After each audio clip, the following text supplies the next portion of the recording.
Well, Australia has voted at the UN to give more rights to Palestine. The government has stressed it's not supporting a Palestinian state, at least yet. This was a watered-down amendment at the last minute, but one that, for example, the US did not support. Joining me now is Mike Kelly, who's a former MP, a former Labor MP, and co-convener of the Labor Friends of Israel group. Thanks for your time. What did you make of this? The Foreign Minister emphasising this is not about statehood. She says this is the last thing Hamas would want, this vote, this Australian support for this vote. Do you agree? Look, we note that it isn't recognition, and that is something that we remain totally opposed to in terms of unilateral recognition. So that's a positive thing. And we fully support the statement that was made by the member for McNamara, Josh Burns, just in the last few days. We feel it would have been better to abstain on this vote, as 25 other countries did, and to be in the company of the UK, Canada and the US. Look, we support a two-state solution. We're thoroughly in line with the minister's objectives in that respect. But we just don't agree that this particular step was helpful in achieving that objective. And, we believe that the peace process is best served by our working in close coordination with the US, Canada and the UK. And that helps to ensure that we maximise our leverage. So it's just, for us, the primary focus here is getting to the right outcome, getting a Palestinian state in the right circumstances.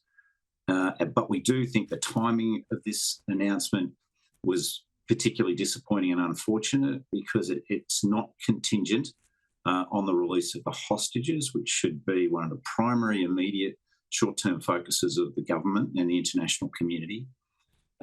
And also, disturbingly, we don't want to see this decision as being interpreted by Hezbollah, Hamas, the Houthis and other terrorist groups, as well as the unholy alliance of Iran, Russia, China and North Korea, that naked aggression and terror will be rewarded.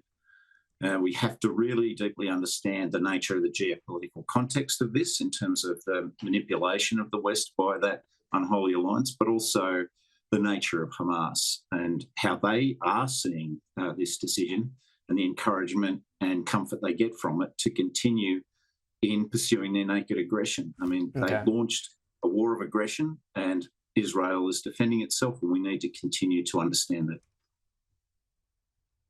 Do you fear the electoral math is part of the equation here? There are quite a few seats Labor is worried about losing to the Greens, and that's behind some of the shifts in policy we've seen in the past few months?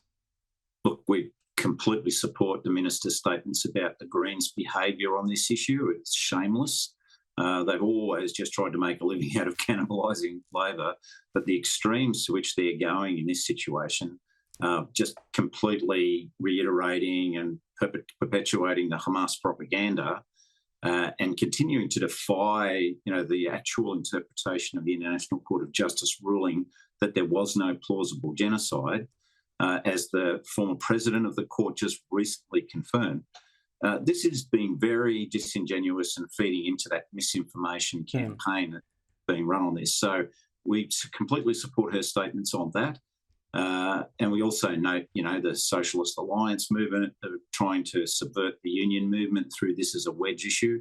So there is that side of the domestic politics, which is kind of the pointy end of this, information warfare that's going on. Well, let me ask it another way. I mean, do you feel as though Friends of Palestine has more heft in Labor than Friends of Israel right now?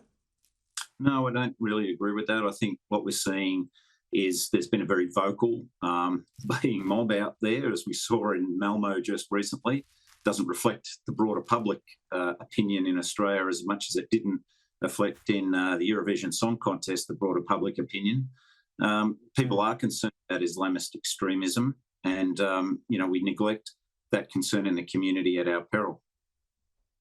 Okay. Do you think it is perhaps being looked over a little bit by the Labor Party overall? Is there a perception, at least, that there's more power on Friends of Israel right now than on Friends of Palestine right now versus Friends of Israel?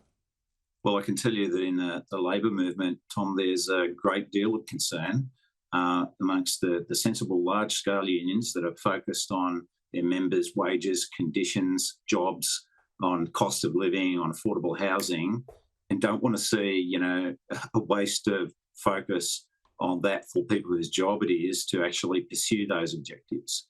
And so you will see as that union dynamic evolves that there'll be some pushback on this, but also I understand, new MPs or MPs who are used to this when they get an email campaign don't understand that it's not necessarily the broader story.